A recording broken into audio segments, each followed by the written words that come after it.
नमस्कार, आप देख रहे हैं आज की आवाज़। मैं हूं शंकर पोद्दार। आगामी लोकसभा चुनाव की तैयारी चल रही है। इसी कड़ी में 16 अप्रैल 2024 दिन मंगलवार को 11 बजे भारत के प्रधानमंत्री नरेंद्र मोदी पूर्णिया की धरती रणभूमि मैदान में जनता के बीच सभा को संबोधित करने आ रहे हैं। इस बात की जानकारी बनमनखी विधानसभा क्षेत्र के विधायक कृष्ण कुमार ऋषि ने एक प्रेस कॉन्फ्रेंस के माध्यम से दिया। उन्होंने जनता से अपील करते हुए कहा कि 26 अप्रैल को मतदान किया जाएगा, जिसमें पूर्णिया क्षेत्र के लोकसभा प्रत्याशी संतोष कुशवाहा एक साफ सुथरा छवि के व्यक्ति हैं और उन्हें फिर पुनः पूर्णिया के विकास के लिए मौका मिलना चाहिए। साथ ही उन्होंने पूर्णिया के उम्मीदवार पप्पू यादव पर आरोप लगाते हुए कहा कि पप्पू यादव पर 40 आपराधिक मामला दर्ज है और पूर्णिया के विकास के लिए अपराध जरूरी नहीं है। क्या कुछ बनमनखी विधायक कृष्ण कुमार ऋषि ने कहा, आइए जानते हैं। खबर देखने के साथ साथ आप हमारे वीडियो को लाइक और चैनल को सब्सक्राइब जरूर करें। कल देश के लोकप्रिय प्रधानमंत्री, यशस्वी प्रधानमंत्री जी कल पूर्णिया आ रहे हैं। हम आप लोगों के माध्यम से बनमनखी विधानसभा के जिले के तमाम लोगों से आग्रह करते हैं कि लोकप्रिय प्रधानमंत्री जी का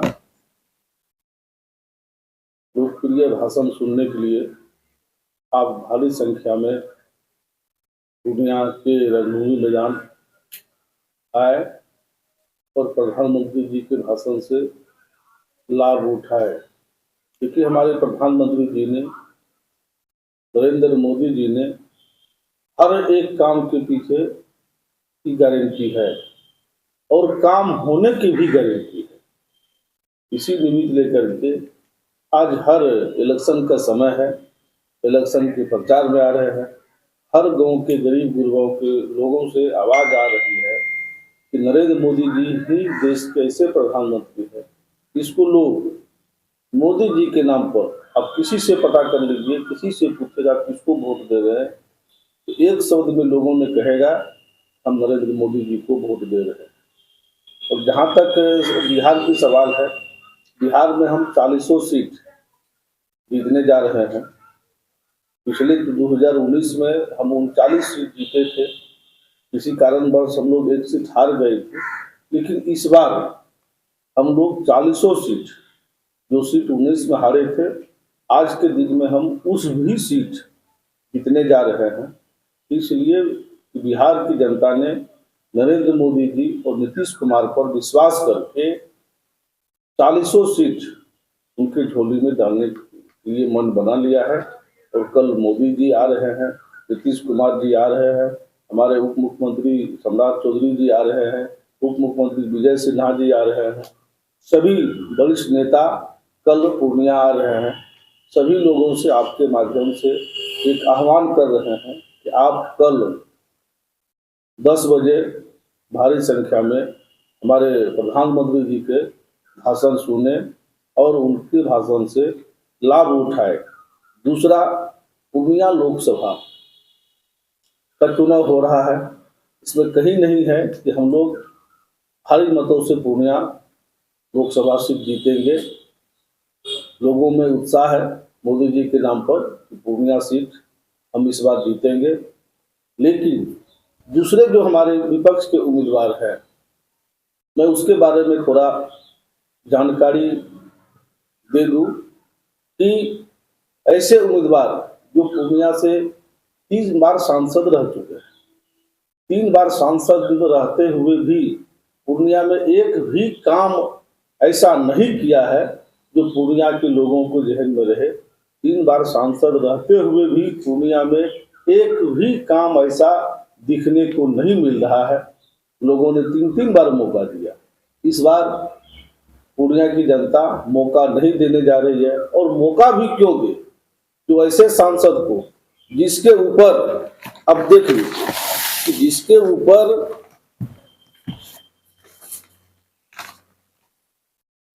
41 मुकदमा है, जिसके ऊपर मर्डर से लेकर के, अपहरण से लेकर के, अफसर की धमकाने से लेकर के, छीन छोड़ से लेकर के, चोरी से लेकर के, डकैती के लेकर के उसके ऊपर आप देख लीजिए कि 41 मुकदमा उनके में पटना में, पूर्णिया में, मधेपुरा में, दरभंगा में, ऐसी सभी शहर में उनके ऊपर आपराधिक मामला दर्ज है।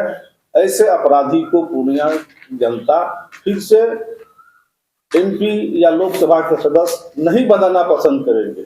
इसमें अब देख लीजिए कि यहाँ जो है पूर्णिया कोर्ट में है, सहरसा कोर्ट में है, पटना कोर्ट में है, दरभंगा कोर्ट में है, कुल 41 केस दर्ज है। 2 केस में कंजेक्शन हुआ है, उसमें सजा होना चाहिए। अब देख लीजिए कि यहाँ ऐसे ऐसे केस आपको देखने को मिलेगा। इसमें सारी डिटेल है कि जबरन वसूली करने के लिए उस पर एफआईआर हुआ है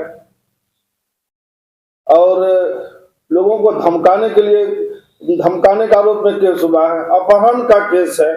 ऐसे कई मामले हैं। इसमें आप देख सकते हैं इसमें कि कहाँ कहाँ कौन कौन धारा और कौन कौन सब धारा सहित कौन कौन थाना में आपराधिक मामला उनके ऊपर दर्ज है। ऐसे अपराधी को पूर्णिया की जनता नहीं चाहती है फिर से वह जंगल राज पुनः पूर्णिया में स्थापित हो, नहीं चाहती। भला लोग और हमारे खास करके महिलाओं वह नहीं चाहती है कि पूर्णिया में फिर से वही गुंडा राज आ जाए। सब दिन यहाँ नरेंद्र मोदी, नीतीश कुमार के राज में सब लोग अमन चैन शांति के माहौल में जीना चाहता है, सबको शांति पसंद है।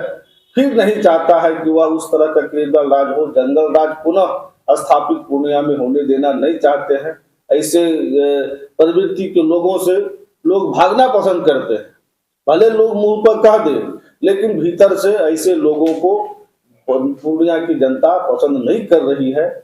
इसी निमित्त आज हम आप सबके माध्यम से मैं आम लोगों से भी आग्रह करता हूं कि आप ऐसे उम्मीदवार को मत जिताइए कि जो उम्मीदवार का आधा जीवन जेल में रहे, वो आपकी सेवा क्या कर सकता है। हो सकता है जितने मुकदमा में कल उसको सजा हो जाएगा, फिर पूर्णिया की जनता क्या करेगी।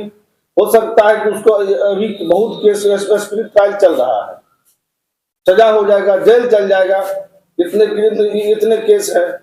तो ऐसे प्रवृत्ति के लोगों के से मैं पूर्णिया के अवाम से, पूर्णिया के मालिकों से मेरा आग्रह होगा कि ऐसे प्रवृत्ति के लोगों को जो समाज में अशांति फैलाए, भय का माहौल पैदा करे, इस तरह के लोगों से परहेज रहे और हमारे शांति प्रिय आज तक किसी प्रकार की जो केस नहीं हुआ। जो पूर्णिया के उम्मीदवार है, ऐसे हमारे संतोष कुशवाहा जी साफ सुथरा छवि के आदमी है, कहीं किसी पर आपराधिक मामला दर्ज नहीं है, न किसी प्रकार की कोई बाहुबली है।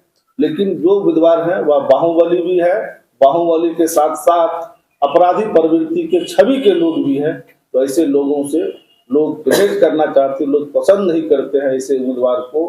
तो आने वाले समय में जो इलेक्शन होने वाला है 26 अप्रैल को, मैं तमाम लोगों से मैं जो अपील करना चाहता हूं कि आप ऐसे नीतीश कुमार और नरेंद्र मोदी जी के छवि को देखते हुए, यहाँ के जो शांति प्रिय उम्मीदवार है उनको छवि को देखते हुए आप 26 अप्रैल को 3 नंबर बटन दबाइए और तीर छाप से पर वोट दीजिए। नीतीश कुमार और नरेंद्र मोदी जी को हाथ बचाइए और केंद्र में नरेंद्र मोदी जी के नेतृत्व में जो सरकार चल रही है, फिर आने वाले समय में मोदी जी ने कहा कि 10 साल में जो हम काम किए हैं, अब तो काम की शुरुआत होगी और हर काम की गारंटी है, मोदी जी ने कहा है। इसलिए यह जो 5 वर्ष का मोदी जी का जो काम होगा, देश नहीं पूरा विदेश में इसकी प्रशंसा होगी, ऐसे प्रधानमंत्री जी के काम की। इसी निमित्त आप सबों के माध्यम से मैं आम लोगों से आग्रह विनती करता हूं कि आने वाले समय में आप जो है कल के दिन में आप प्रधानमंत्री जी के भाषण सुन लें और 26 अप्रैल को आप 3 नंबर बटन दबा करके यहाँ के नीतीश कुमार और नरेंद्र मोदी जी को जिताइए, संतोष कुशवाहा को भारी मतों से जिताइए, जो केंद्र में सरकार बन सके।